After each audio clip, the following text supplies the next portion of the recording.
এই ভার্চুয়াল জগতে আমরা কেউ কাউকে চিনি, পার্সোনালি তো চিনি না। হ্যাঁ, কখনো গিয়ে কারোর সঙ্গে দেখা করেছি কোনো মিট আপে বা কোনো এই হসপিটালে গিয়ে যে দেখা হয়েছে সেইটুকুনি, তার বাইরে চিনি? পার্সোনালি দু চারটে কথা বললেই কি কাউকে চেনা যায়? অ্যাজ আ হিউম্যান বিং সে কি, সেটা কি জানি? জানি না। সেই জন্য কারোর হয়ে কোনো কিছু সাফাই দেয়া বা কারোর হয়ে কোনোভাবে কারোর কাছে কোনো আবেদন করা, তার আগে যার হয়ে বলছি তার চারিদিকটা চেক করে নিতে হয়, তাই না? না হলেই ফাঁসতে হয়। তো কী জন্য বলছি তোমরা বুঝতেই পারছো। হ্যাঁ, একদম দীপ্তি দিয়ে যে স্বীকার করেছে যে অন্য কারোর হয়ে উপকার করতে গিয়েই হয়েছে প্রবলেমটা। এবার এখানে তো এটাই বড় কথা যে দীপ্তিদি তুমি কার হয়ে বলতে গেছো, কার হয়ে, তার বাদ বাকিটা তুমি চেক করেছো? মানে তার ভিডিওগুলো তুমি চেক করেছো? নিশ্চয়ই জানো সে কীরকম অকথ্য ভাষায় লোককে বলে, যাকেই বলে। এই ভেরি রিসেন্ট নিজেকে পাল্টেছে, কিন্তু যখন এই গালাগালি, নোংরা কথা, এই বাচ্চা আক্রমণ, হ্যানা ত্যানাগুলো যখন সবাই বারণ করছে, ও র্যান্ডমলি করে যাচ্ছে, উগ্রভাবে করছে। অনেকেই বলেছে ওর কোনো মেন্টাল ইস্যু আছে, যে নালে ও এত অ্যাংরি ইমেজ নিয়ে কেন কথা বলে, তাই না? তো যাই হোক, আমি ওকে নিয়ে বেশি কথা বলতে চাই না। তবে হ্যাঁ, আমরা যদি কারোর হয়ে কোনো সাফাই গাই, যেই হোক, তাহলে তার আগে তার ব্যাকগ্রাউন্ডটা চেক করে নিতে হবে যে সে কি কাজকর্ম করেছে। তো সেই ব্যাকগ্রাউন্ড চেক করে তারপর তার হয়ে সাফাই গাওয়ার দরকার ছিল। এবং পরবর্তীকালে যখন তুমি স্বীকার করলে যে তার সঙ্গে আর কোনো সম্পর্ক নেই, পরবর্তীকালে দেখা যাচ্ছে তুমি তাকে প্রমোট করছো, খুব ভুল কাজ করেছো। মানে ওই দিক দিয়ে যে তার কোনো পরিবর্তন নেই, তাকে কেন বলছো সেই উগ্রভাবে, নোংরাভাবেই? হ্যাঁ, তোমার হয়ে হয়তো কাউকে বলেছে, হাটকে বলেছে তোমার হয়ে, তো তাতে কি? তার মানে তুমি তাকে প্রমোট করবে, তার নোংরা অকথ্য ভাষায় কথা বলাগুলো তো তুমি অ্যাকচুয়ালি প্রমোট করে ফেললে না? তো সেই জন্য সেগুলো ঠিক হয়নি। তো যাই হোক, এটাই আমার মনে হয়। আর অনেকে দেখি বলছে এর অভিশাপ, ওর চোখের জল, হ্যানা ত্যানা, অমুক তমুক, অনেক কিছু বলছো। দেখো, এভাবে বলা যায় না। আরও একটা জিনিস, অ্যাকিউজ আর ক্রিমিনাল এক জিনিস নয়। অ্যাকিউজ মানে আমরা কাউকে অ্যাকিউজ করতে পারি যে হতে পারে, মেবি, আর সেটা যতক্ষণ না প্রুফ হচ্ছে সে কিন্তু ক্রিমিনাল হয় না। তাই অ্যাকিউজ আর ক্রিমিনাল এই দুটো জিনিস কিন্তু আলাদা। অ্যাকিউজ মানে আমরা ভাবছি, তার জন্য যেগুলো যেগুলো করার দরকার সেগুলো আমরা দাবি করছি, কিন্তু অ্যাকিউজ করছি যে হ্যাঁ এই, কিন্তু যতক্ষণ না প্রমাণ হচ্ছে ততক্ষণ হয় না। যেমন ধরো, তোমরা দেখেছো কিনা জানি না, মানে আমাদের শোধনাগারের ভিতরে দু ধরনের লোকজন থাকে। এক ধরনের লোকজন যাদেরকে ওরা ড্রেস দেয়, ঠিক আছে, আর কিছু লোকজন আছে যাদের হচ্ছে তারা নিজের ড্রেসই পরে, ঠিক আছে।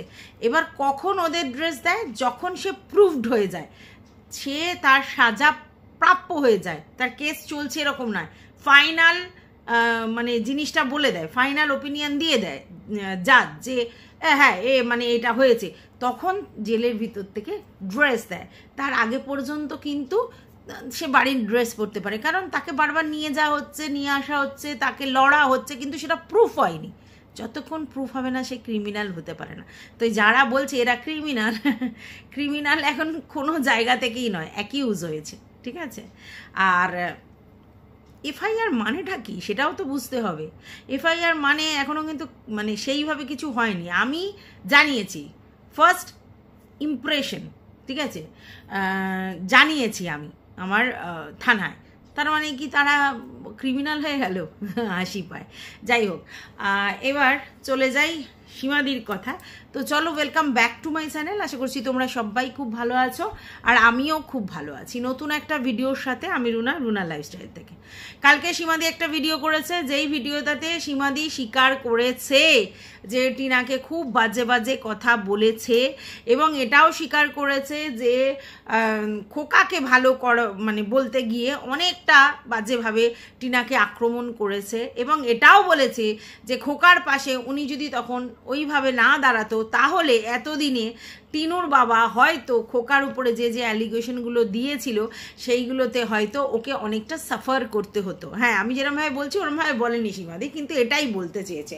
মানে সীমাদির বক্তব্য সেই মুহূর্তে ওরা যেই পজিশনে দাঁড়িয়েছিল এবং টিনাদের বাড়ি থেকে যেভাবে সব কেস কামারি থানা পুলিশ হয়েছিল তাতে ওরা ভয় পেয়ে গিয়েছিল এবং ওদের পাশে তখন ব্যাক সাপোর্ট দেওয়ার মতো কেউ ছিল না।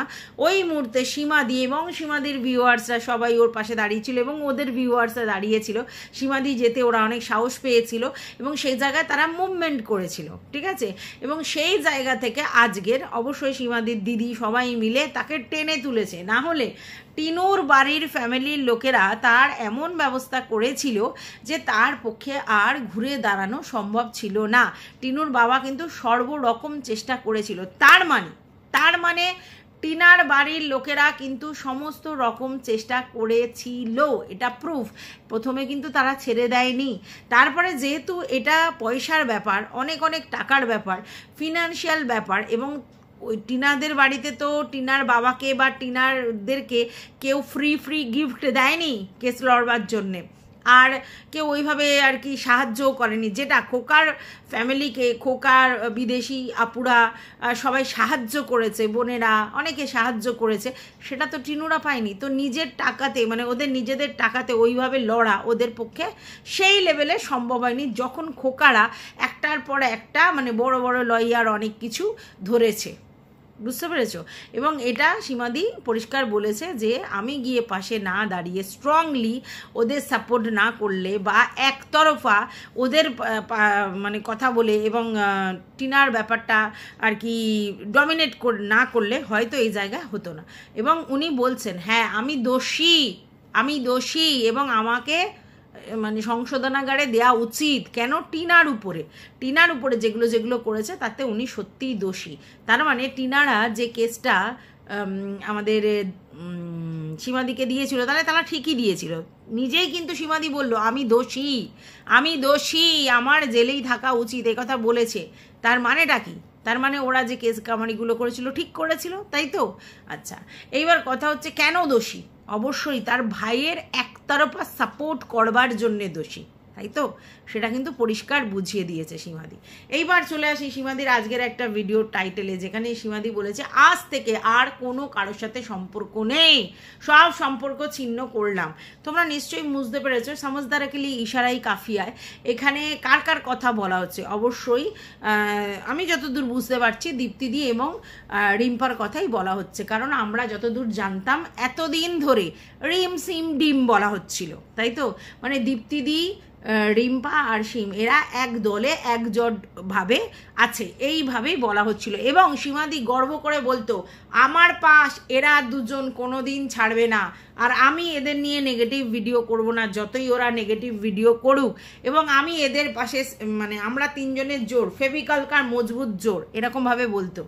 এদের আমার পাশ থেকে সরাতে পারবে না, নো নো নো নো। আর প্রতিবার সীমাদি ভুল কথা বলে। আগে সীমাদি তার বোন বান্ধবী এবং তার বুইন, তার মানসকন্যা তিনজনের কথা বলেছিল যে এত আমার উপর দিয়ে ঝড় বয়ে যাচ্ছে, তবু আমার মানসকন্যা, আমার বুইন এবং আমার বন্ধু আমার পাশ থেকে সরে যায়নি।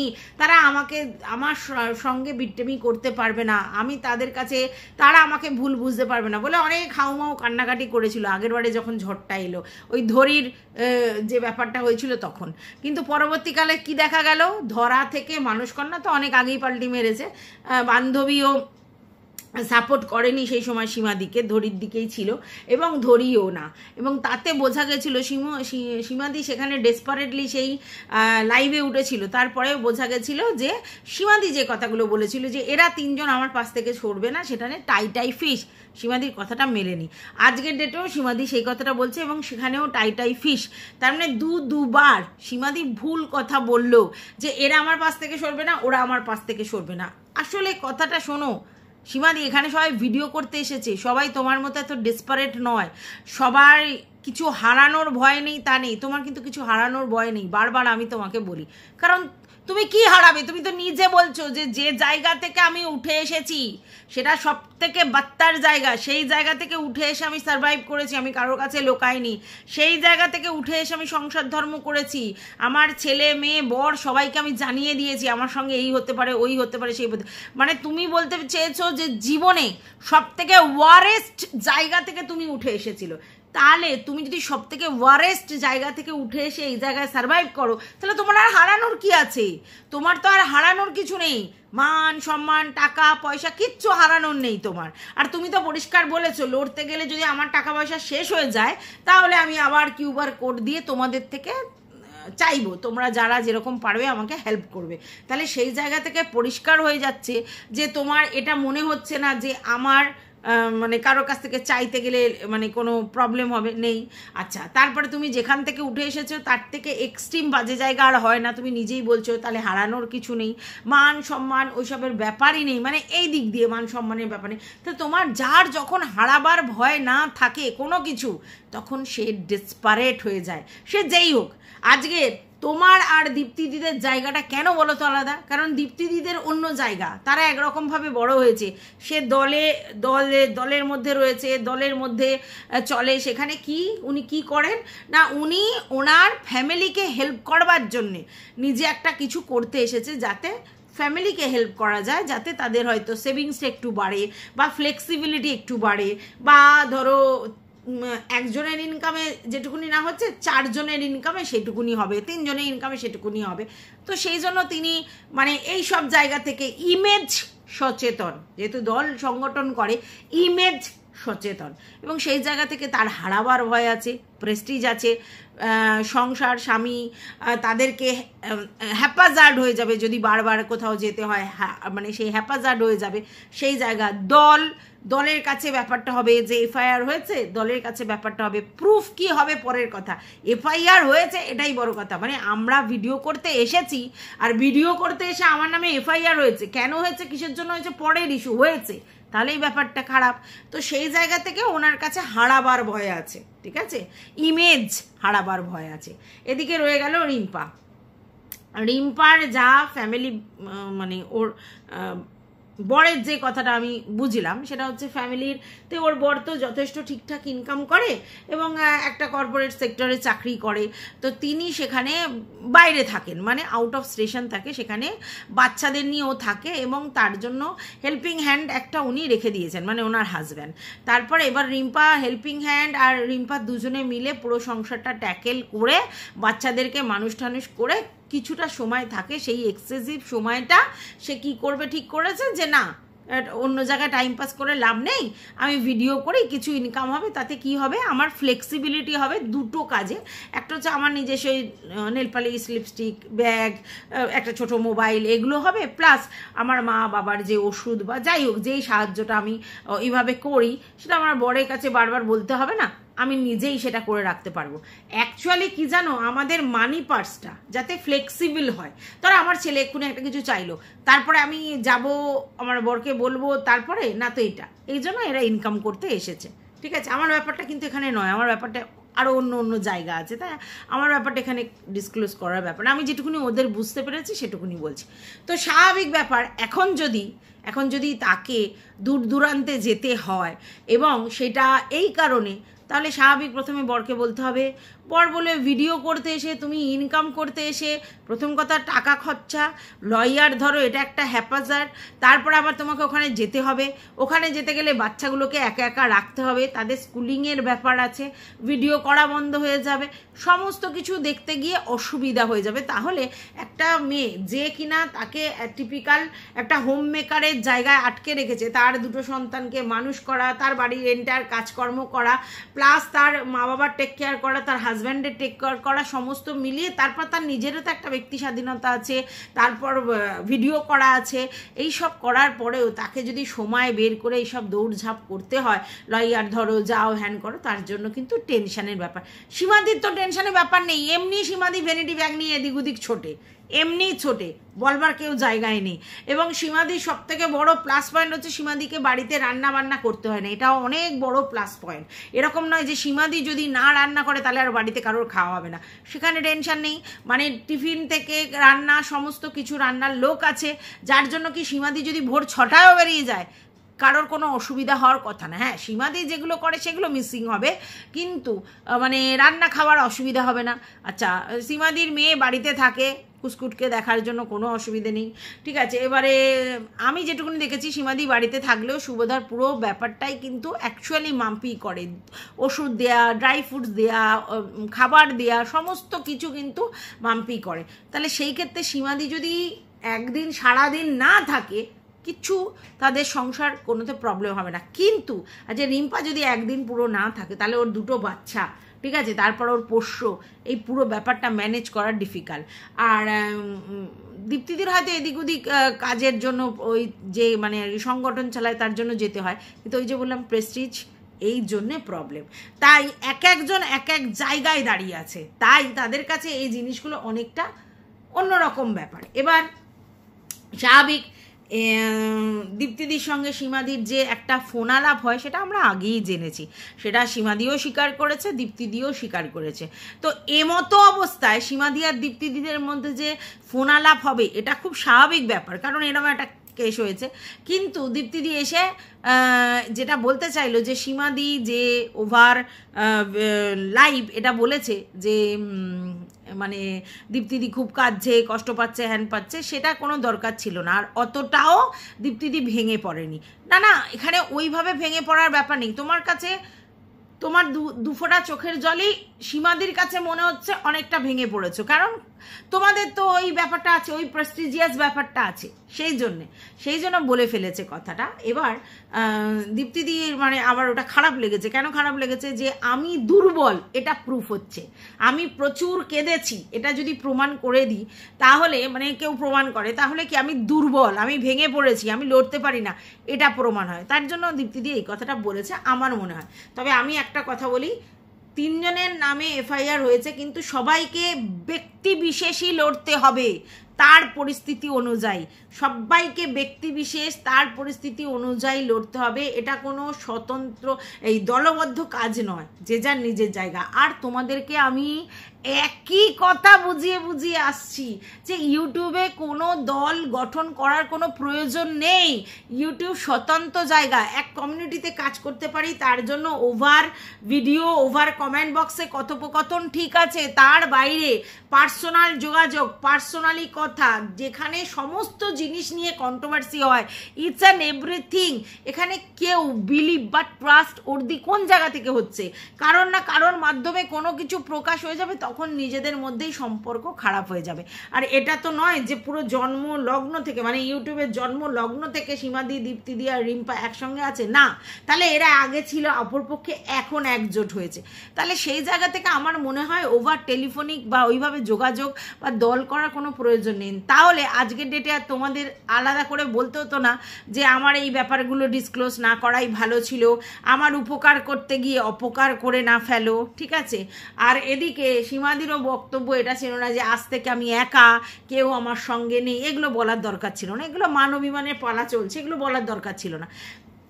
প্র্যাকটিক্যালি চিন্তা ভাবনা করো। এখানে একজন আমাকে বলেছে সীমাদির লাইভে, রুম কি মনে হয় মোস্ট প্রবাবলি, যে তোমাকে কোনো কোনো সময় ভালো লাগে, আবার কোনো কোনো সময় না তোমাকে একদম ভালো লাগে না, মনে হয় ভীষণ নির্দয়, মায়া মমতাহীন আর পাষাণ আর হচ্ছে রোবোটিক, এটা বলেছে। একদম ঠিক বলেছে, কিন্তু একদম ঠিক বলেছে। ইউটিউবে আমি কাজ করতে এসেছি, তো সেখানে আমি পাষাণ, নির্দয়, আমার কোনো ইমোশন থাকার কথা নয়, কারণ আমি কারোর উপর ইমোশন রেখে আমি তাকে উইক বা আমি নিজে উইক হওয়ার কী মানে আছে? আমি এমন একটা ইমোশন রাখলাম যে তাকে দেখে তার ভুলটা আমি বলতে পারবো না, তার মানে আমাকে সাপ্রেস করতে হবে, বা আমার তাকে টেলিফোনে আজ্ঞা করতে হবে যে তুমি এখানে ভুল করছো, এটা করো না। তাহলে লাভ কি আছে? আমি তো এখানে কন্টেন্ট করতে এসেছি, তাহলে আমার সামনে ধরো একজন রয়েছে যাকে আমি ভালোবাসি, কিন্তু আমি দেখছি তার ভুল হচ্ছে, তাহলে আমি যদি তার সঙ্গে পার্সোনালি যোগাযোগ রাখি বা ইমোশন রাখি, ঠিক আছে, তাহলে আমি তার ভুলগুলো তুলে ধরতে পারবো ইউটিউবে কন্ট্রোভার্সি জোনে? না, আমাকে কি করতে হবে, ওভার টেলিফোনিক বলতে হবে। কারণ না হলে ভিউয়ার্সে বলবে বাবা তোমার সঙ্গে এত বন্ধুত্ব, তুমি আবার তাকে কন্টেন্ট বানাচ্ছ। কিন্তু এখানে তো সবাই কন্টেন্ট করতে এসেছে, তাই পার্সোনালি যোগাযোগ নো, একেবারে ক্রস, কোনোভাবেই পার্সোনালি যোগাযোগ রাখা যাবে না। প্রফেশনালি যোগাযোগ কমেন্টের মাধ্যমে, ভিডিওর মাধ্যমে করো। আর কেউ কাউকে যদি এটা মনে করে যে ওর ভুলটা আমি ধরবো না, কারণ আমার ভিউয়ার্সরা বলবে তুমি ওর ভুল ধরছো বা ওকে আমি কন্টেন্ট করবো, এরকম করো না। তাহলে কি হবে, তোমার অ্যাকচুয়ালি লস। তুমি কি করতে এসেছো, তুমি এখানে করতে এসেছো কন্টেন্ট, তুমি এখানে ভিডিও করতে এসেছো, কন্ট্রোভার্সি ক্রিয়েটার হিসেবে নিজেকে প্রতিস্থাপিত করতে এসেছো। তো সেখানে কারোর উপর ভালোবাসা দিয়ে কাউকে বলবো না। সে তোমরা যদি অনেকে, দীপ্তিদি যেমনি বলে যে রিম্পা আর আমার চুলোচুলি সবাই দেখতে চেয়েছিল, তো ব্যাপারটা সেটা নয়। ব্যাপারটা হচ্ছে যে তোমরা এই বন্ধুত্ব করলে তাহলে চুলোচুলি কি করে করবে? আর কন্টেন্ট তো ভিতরে সবাইকে যদি বলো যে সবাইকেই কন্টেন্ট করা যায় না, তাহলে তোমরা বন্ধুত্ব প্রীতি রাখো, কন্টেন্ট করো না, তাই না? দিনে আমাকে 3টে বা 4টে করে কন্টেন্ট করতে হবে, তোমরা নিজেরাই বলছো তোমাদের ফিনান্সিয়াল ব্যাপারগুলোর জন্য, যেহেতু খরচা হবে। তো সেখানে তোমাকে দিনে 3টে-4টে কন্টেন্ট করতে হলে তো ভ্যারাইটি অফ কন্টেন্ট আনতে হবে, নাকি একই জিনিসে করতে মারবে, তা তো নয়। তাহলে 3টে-4টে করে যদি তোমাকে কন্টেন্ট করতে হয়, সব রকম ভ্যারাইটি খুঁজতে হবে। তো এ বন্ধু তাকে কন্টেন্ট করা যাবে না, ও বন্ধু তাকে কন্টেন্ট করা যাবে না, এ ওই ক্রিয়েটার ওকে কন্টেন্ট করা যাবে না, তাহলে কি করে হবে? সবাইকে বুঝে সুঝেই তো কন্টেন্ট করতে হবে। যাই হোক, এইখানে আমার মনে হয় বন্ধুত্ব করা মানে প্রফেশনালি লস, আর সেটা করা মনে হয় কোনো বুদ্ধিমত্তার পরিচয় নয় আমার মনে হয়। আর সীমাদির যে ব্যাপারটা আমি পরিষ্কার বুঝতে পারছি, সীমাদি আজকের ডেটে খোকার সম্বন্ধে বা খোকার ফ্যামিলি সম্বন্ধে বলছে ওরা ভীষণ সেলফিশ, ওরা নিজেদের ছাড়া কাউকে ভালোবাসে না। ওই মা আর ছেলে এরা দুজন মানে দুজনকে ভালোবাসে, বাবাটাকেও ইউজ করে, বাচ্চাটাকেও ইউজ করে, এটা তো বলেছে। তাহলে বাচ্চাকে কি ভালোবাসে না? হ্যাঁ ভালোবাসে, কিন্তু প্রকৃতপক্ষে বাচ্চাটাকে ইউজ করে আর বাবাটাকে কাজে লাগায়, এটা। আর ওরা বাইরের কাউকে কোনোদিন ভালোবাসতে পারে না। ভালোবাসা ওদের মানে কি বলবো, কয়েক দিনের জন্য, তারপরে আর কি থাকে না, এটা বলছে। তো ভালোবাসা, আচ্ছা তুমি এই যে তোমাকে না আমার আজকের খুব মানে মনে হয় যে তুমি কি মানে একেবারে ইম্যাচিওর, নাকি কিছুই বোঝো না। এই যে কথাগুলো আজকের তুমি বলছো, একটাও নতুন কথা বলছো তুমি, এই কথাগুলো মনে হয় আমরা বলে বলে বলে বলে বলে বলে মুখে থুতু উঠে গেছে, তখন তুমি প্রোটেস্ট করেছো। ওদের মতো আর ভালো কেউ হয় না। তাহলে নয় তুমি মাথা মোটা, আর নয় তুমি সব জেনে শুনে চুপ করেছিলে। কেন? তাহলে তুমি তোমার ভিউয়ার্সদের ভুল বুঝিয়েছিলে। তুমি জেনে শুনে যদি চুপ করে থাকো, তুমি ভিউয়ার্সদের ভুল বুঝিয়েছিলে। আর নালে তুমি মাথা মোটা, নালে তুমি কিছুই বোঝোনি। আর আমার তো সেটা মনে হয় না যে তোমার ম্যাচুরিটির এত অভাব, তাহলে তুমি ইচ্ছাকৃত করনি। তাহলে তোমাকে আমি বলো, তুমি যেগুলো বলছো আজকের ডেটে, এগুলো তো আমাদের কথা, আমরা বলে এসেছি, সেগুলোই তুমি স্ট্যাম্প মারছো, নতুন কিচ্ছু বলনি। এই যে কাকা দাদুর কথাগুলো বললে সেটাও, ওর বাবার কথা বলছো সেগুলো, ওদের সব কথা, এবং ঝিউর ব্যাপারটাও সেটাও। এটা একদম ঠিক। যখন ফকলু আর টিনুর ব্যাপারটা ওই সবাই খুঁজছিল, এখানে জামা দেখা যাচ্ছে, ওখানে গেঞ্জি দেখা যাচ্ছে, এখানে পা দেখা যাচ্ছে, ওখানে সেই দেখা যাচ্ছে, তো তাতে কি হচ্ছিল, ওদের ভিউজ বাড়ছিল, কারণ সবাই দেখছিল। এবং তুমি সেই ক্যাতা কেতি ল্যাটা লেটি, তারপরে তোমার ইপু দিদি সে আবার জানলায় উকি, এই ওই সেই 5টা কেন ডিম 7টা কেন ডিম, এগুলো করছিল। এতে কি হচ্ছিল, সবাই কিউরিসিটি বশত ওদের চ্যানেলে দেখতে যাচ্ছিল, তাতে ওদের ভিউজ বাড়ছিল, বা যে কথা শুনতে হচ্ছিল ভিউজ বাড়ছিল। ঠিক সেই জায়গাটাকেই কাজে লাগানোর চেষ্টা করেছিল তোমার ভাই। তোমার ভাই দেখলো যে এই ঝিউও নিজের চ্যানেল গ্রো করতে চায়, আর আমারও একটা ফিমেল ক্যান্ডিডেট দরকার আছে, কারণ এরকম একটা ফিমেল ক্যান্ডিডেট, ওদিকে মেল হয়েছে, এদিকে ফিমেল হলে তবে আমার চ্যানেল এরম হবে। তাই সে ওই মানে কাঁচের চুড়ির আওয়াজ, তারপরে লুচি ভাজা, নাইটি ঝোলানো, প্লাজো ঝোলানো, কুর্তি ঝোলানো, তারপরে হচ্ছে খিদে পাচ্ছে, ফুচকার বাটি, ফুচকা আলাদা করে দিচ্ছে, তারপরে তো ঘুরতে যাওয়া, হ্যানা ত্যানা সমস্ত কিছু সামনে নিয়ে এসেছিল। অবশ্যই কন্ট্রোভার্সি চাইছিল বলেই দেখিয়েছিল, না হলে তো এডিট করে দিত। হ্যাঁ, তার জন্য পরিষ্কার হয়ে আছে তোমার ভাই টোটালি কন্ট্রোভার্সি করানোর জন্য, ওর চ্যানেলকে ভিউজ বাড়ানোর জন্য এটা করেছিল, কিন্তু ওটা ওর কাছে বুমেরাং হয়ে গেছে। কেন বলো তো? কারণ আমাদের টিনা কিন্তু কোনোদিন ইমেজ নিয়ে ভাবেনি যে আমার ইমেজ কি হবে, আমি লোকের কাছে সৎ প্রমাণ করবার জন্য এইগুলো করব, সেটা করেনি। কিন্তু তোমার ভাই নিজেকে সারাক্ষণ সৎ, মানে কি বলবো, একদম সোজা ধোয়া তুলসী পাতা এটা প্রমাণ করবার চেষ্টা করে গেছে, এবং যার জন্য একের পর এক বলে গেছে আমি সিঙ্গেল ফাদার হব, আমি শুধু আমার ছেলের জন্য, মা বাবার জন্য, মানে ট্রিবিউট আমার জীবনটা, আমি কোনো রকম অন্য কিছু ভাবতে পারছি না, এই করতে পারছি না। অনেক পরে বলেছে যে আমার মা বাবার শরীর খারাপ, ওদের দেখবার জন্য, টেক কেয়ার করার জন্য লোক দরকার, অনেক পরে বলেছে। তার আগে পর্যন্ত এটাই দেখিয়েছে, ও ইমেজটা পুরো clean and clear, crystal clear. আর তার জন্যই হচ্ছে ও মানে লোকের কাছে যখনই ওর এই পরকীয়ার ব্যাপারটা চলে আসে তখনই লোক ব্যাপারটা মানতে পারেনি, যে যেই কথা বলে তুমি টিনার ব্যাপারটা বলছো সেই ব্যাপারটা তুমি নিজে করছো। এবং আরও একটা বুমেরাং হয়, তিশমার খান এসে সমস্ত কিছু পর্দা ফাঁস করে দেয়। এবার যেহেতু একটা মানে ধরো টিনার সঙ্গে তখন এর কম্পেয়ার শুরু হয়ে যায়, সে দেখা থেকে, তার কথা থেকে, তার বার্তা থেকে, তার সমস্ত কিছু দেখে কম্পেয়ার শুরু হয়। সেই কম্পেয়ারে সবাই দেখেছে যে টিনার দিকের পাল্লা ভারী, আর সেই জন্যই ব্যাপারটা কেউ অ্যাকসেপ্ট করতে পারেনি, ব্যাপারটা এই জায়গায় চলে যায়। যাই হোক সীমাদি, তুমি এখন যেগুলো কন্টেন্ট করছো একটাও আমাদের মতো ক্রিয়েটারদের কাছে নতুন নয়, আমরা এইগুলো বহু আগেই বলেছি, সেগুলোকেই তুমি একের পর এক শিলমোহর দিচ্ছ। আর এটা তো স্বাভাবিক, যেই নিজের দিদি তাদের জন্য প্রচুর করেছে, তাদেরকেই অস্বীকার করেছে তার মা এবং তার পুরো ফ্যামিলি, তাহলে সেই জায়গায় তুমি কি করে এক্সপেক্ট করো যে তুমি এই 2-4 দিন গিয়ে তাদের নিয়ে কন্টেন্ট করেছো? তুমি একজন কন্ট্রোভার্সি ক্রিয়েটার, উনি কিন্তু বেশ বড় একটা ব্লগার, মানে ওর দিদির কথা বলছে। তারপরে তুমি কি 2-4 পয়সা পাইয়ে দিয়েছো, দুটো ভিউয়ার্স নিয়ে গেছো, তারা তাকে গিফট দিয়েছে, তারা কি মানে তোমাকে সেই লেভেলে ভ্যালু দেবে? ওরা ভাবছে ওরা অনেক ভ্যালুয়েবল, তাই লোককে ওকে এত এত করে টাকা, এত এত গিফট, এত এত কিছু দিচ্ছে, বুঝতে পেরেছো? তো সেই জায়গায় তুমি কি করে ভাবলে যে এরা স্বার্থপর ছাড়া অন্য কিছু? অবশ্যই স্বার্থপর। হ্যাঁ, তবে একটা কথা বলি, তুমি তাতুকে বলছো তো, তোমার তাতু কিন্তু গুড ফর নাথিং, এটা তুমি নিশ্চয়ই বুঝেছো, গুড ফর নাথিং।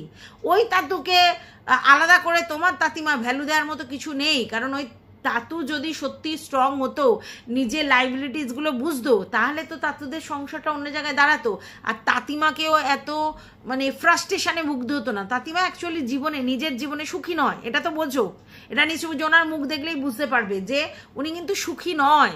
ওনার উনি যেই ফ্যামিলি থেকে বিলং করেছে, একটা শহরের মেয়ে, হঠাৎ করে অল্প বয়সে গ্রামে বিয়ে দিয়েছে, এত চাষ আবাদ হেনা তেনা, 4টে ননদ, শাশুড়ি, এদের সব মানে যাই হোক সেই লেভেলের পরিশ্রম, উনি তো স্যাটিসফাইড নয়। তারপরে বর যদি স্ট্রং না হয় না, সেই বাড়িতে মেয়েরা কিন্তু খুব মানে অন্য জায়গায় থাকে। তো শ্বশুরের পয়সায় থাকতে হবে, শ্বশুরের বাড়িতে থাকতে হবে, শ্বশুরের পয়সায় খেতে হবে, শ্বশুরের চাষাবাদের জিনিস করতে হবে, শ্বশুরের ইনকামে খেতে হবে, তখন স্বাভাবিক ব্যাপার শাশুড়ির মুখ ঝামটা দেবে। এবং উনি যে ওনার শাশুড়ির থেকে টর্চার্ড, এটা পরিষ্কার বোঝা যেত, যার জন্য ওনার মধ্যে না একটা ব্যাপার ছিল, উনি কিন্তু সেই ফ্রি হতে পারেনি, এবং সেই জায়গা থেকে ওনার মনের মধ্যে অনেক কিছু ফ্রাস্ট্রেশন হয়েছিল। আর ছেলেকে আঁকড়িয়ে ধরা ছাড়া ওনার কাছে আর উপায় ছিল না, কারণ মেয়েকে দিয়ে দিতে হয়েছে, বরটা গুড ফর নাথিং, শাশুড়ি এই হ্যান ত্যান অনেক কিছু করেছে, যার জন্য ওনার মনের মধ্যে যা কিছু ডিম্যান্ড সব ওই ছেলের ব্যাপারটা হয়েছে। আর ছেলে একটু মান্ত প্রাণ হয়েছে, ছেলেরা একটু মান্ত প্রাণ হয়, আর যেখানে তার মেয়েকে মানে পায়নি, সেখানে একমাত্র ছেলের উপরই সমস্ত কিছু দায়।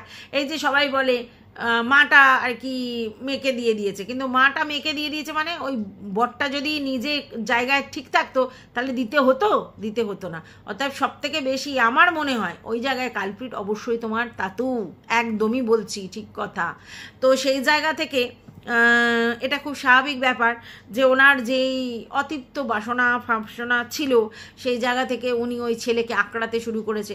আর যখনই ওই এক ছেলের মার আর ছেলেকে বেশি আঁকড়াবে, তখনই তার বউয়ের সঙ্গে একটা প্রবলেম হবে, আর বউও সেটা সহ্য করতে পারবে না। সেটা কিন্তু টিনার একটা ওরা শুনিয়েছিল কল রেকর্ড, তাতে বলছিল যে মায়ের ওখানে ঢুকে থাকবি, মানে খুব নোংরা ভাষায় একটা বলছিল, কিন্তু রাগে বলছিল। এটা হয়, ফ্রি বার্ডস দিতে হয় করতে। তো ওই যে ছেলেকে ওরমভাবে আঁকড়ে রেখে জীবনটা কি হলো, ছেলেটা সংসার করতে পারলো না, বউটা এরকমভাবে হ্যাপাজার্ডি ঘুরে বেড়াচ্ছে, বাচ্চাটাকে তাদের দেখতে হচ্ছে, সে তার মায়ের স্নেহ পাচ্ছে না, আলটিমেটলি দিনের শেষে সংসারটা তছনছ হয়ে গেল। লাভ কিছু হলো? লাভ কিছু হলো বলো তো? কিছু লাভ হলো না। কারণ দেখো, টিনা ভুল করেনি আমি বলছি না, কিন্তু এই ভুলটার পিছনে রিজনটা কি সেটা আমরা বারবার বলেছিলাম যে রিজনটা কি। সেই রিজনটা হচ্ছে এই তোমার তাঁতিমা, যে কিনা ছেলেকে অতিরিক্ত আগলাতে গিয়ে ছেলের সংসারটাই করতে দিল না। বুঝতে পেরেছো? তো যাই হোক, আমি বলছি না তাতে কিন্তু টিনার দোষ কমে যায়, আমি বলিনি যে বরের সঙ্গে কিছু হলেই তুমি পরকিয়া করবে, অন্য ছেলের হাত ধরে চলে যাবে, না। কিন্তু অনেক কিছু ওর মধ্যে ঘটনা ঘটেছে যেগুলো আমরা জানি না। তো যাই হোক, আজকে তুমি অনেক কিছু বললে এবং এটাও বললে যে এই যে কাকা দাদু তাকেও নিয়ে এসেছিল, তাকেও কদিন রেখেছিল, ওই ড্রেসিং ফেসিং হ্যানা ত্যানা করতে হচ্ছিলো, পা থেকে রস বেরোচ্ছিলো বলে তাকে আবার দিয়ে এসেছিল, নিয়ে আসার নাম নেই। সে নাকি তোমাকে ফোন করেছে, আর তোমাকে ফোন করেছে বলে তারা ক্যারেক্টার নিয়ে বলতে শুরু করেছে যে ওনার ক্যারেক্টার বাড়ানো, নাহলে তোমায় ফোন করবে কেন। মানে ওটা অ্যাকচুয়ালি অফেন্ডেড হয়েছিল যে তোমাকে কেন ফোন করবে, তোমার সঙ্গে তো কোনো রিলেশন নেই, ওরা নিয়ে যাচ্ছে না নিয়ে যাচ্ছে ওদের ব্যাপার, কিন্তু তোমাকে তার জন্য ফোন করবে, এটা নিয়ে ওদের বক্তব্য ছিল। এবং সেই জায়গা থেকে তোমার ফোন নাম্বারটা কোথা দিয়ে পেলো সীমাদি, সেটাও কিন্তু একটু চিন্তার বিষয়। তো যাই হোক, তাই জন্য বলেছে। আর দেখো সীমাদি, আজকের ডেটে আমরা নিজেরা নিজেদের সম্পর্কে এতই নিজেদের সম্পর্কে এতই, যেখানে আমাদের নিজেদের সন্তানরা নিজেদের মা বাবাদের টেক কেয়ার করে না, সেই অর্থে অনেকের কথাই বলছি। আর যেখানে ওরা নিজের বাবাকে গোডাউন ঘরে ফেলে রেখেছিল, তার জন্য একটা ঘর, তার জন্য খাট বিছনা কিছুই ছিল না, সেখানে বাইরের একটা কাকুকে নিয়ে এসে টেক কেয়ার, ওটা তো কিছুটা কন্টেন্টের জন্য করেছিল, তারপরে বুঝেছিল এত করা সম্ভব না, জাস্ট তাড়িয়ে দিয়েছে। ওরমভাবে তো তাড়ানো যায় না, অন্য জায়গায় রেখে দিয়ে এসে আর খোঁজ খবর নেয়নি। বুঝতে পেরেছো? তবে এটাও ঠিক যে যদি ওনার অনেক কিছু থাকতো তাহলে ডেফিনেটলি দেখতো, কিন্তু যেহেতু ওনার অনেক কিছু নেই তাই আর দেখেনি। তো যাই হোক, তুমি আজকের ডেটে আমাদের কথাতেই সব জায়গায় শিলমোহর ফেলছো, এর বাইরে কিছু নেই। আর আরও একটা জিনিস আজকের ডেটে আবার প্রুফ হলো, আমি যেটা বলেছি, ইউটিউবে কোনো সম্পর্ক হয় না, এখানে সম্পর্ক তৈরি করা মানে আজকের করছো কালকে সেটা বেচে দেবে লোকে, কেউ না কেউ। তাই জন্য এখানে সম্পর্ক করা মানে বেকার, এখানে ইমোশন খরচা করা মানে বেকার। এখানে প্র্যাকটিক্যালভাবে তোমার লাভটা কিসে, তুমি মুনাফাটা কিসে পাবে সেটা দেখাটাই বুদ্ধিমানের কাজ, না হলেই তুমি ভুলভাল রাস্তা চয়েস করে ফেলবে, ভুল ভাল জায়গায় ফেসে যাবে। এটা আমার ব্যক্তিগত চিন্তা ভাবনা, আমার সঙ্গে সবার মিল নাও হতে পারে, অনেকের আমাকে রোবোটিক মনে হতে পারে, তো তাতে আমার কিছু যায় আসে না, কারণ আমি আমার চিন্তা ভাবনা সেই একই জায়গায় রেখেছি। তো সেই জন্য বলছি। আচ্ছা, গিভেন ফর টেকেন কি? গিভ অ্যান্ড টেক, তুমি বলছে গিভ অ্যান্ড টেকটাকে বলছে টেকেন ফর গিভ না কি একটা বললে, হাসি পেল। তো যাই হোক, এই ভিডিওটা আমি এই পর্যন্ত রাখছি। আর তুমি যে এইটাও রিয়েলাইজ করেছো যে তুমি টিনার সঙ্গে অ্যাকচুয়ালি ভুল করেছো, তুমি এতটাই বায়াসড হয়েছিল তোমার ভাইদের প্রতি যে টিনাদের অনেক অনেক অকথ্য কথা বলেছো, এবং তার জন্য তোমার শাস্তি হওয়া উচিত। এটার থেকে বড় রিয়েলাইজেশন আর কিছু হয় না, এটাই টিনার সাকসেস, বুঝেছো তো? আর কিছু না। টিনার সাকসেস ও যে মিথ্যা বলেনি ওদের ফ্যামিলিটার সম্বন্ধে, ওরা যে ওকে সত্যিই মানসিক নির্যাতন করতো, এটা কিন্তু প্রুফ হয়ে গেল। এটাই বক্তব্য। টাটা।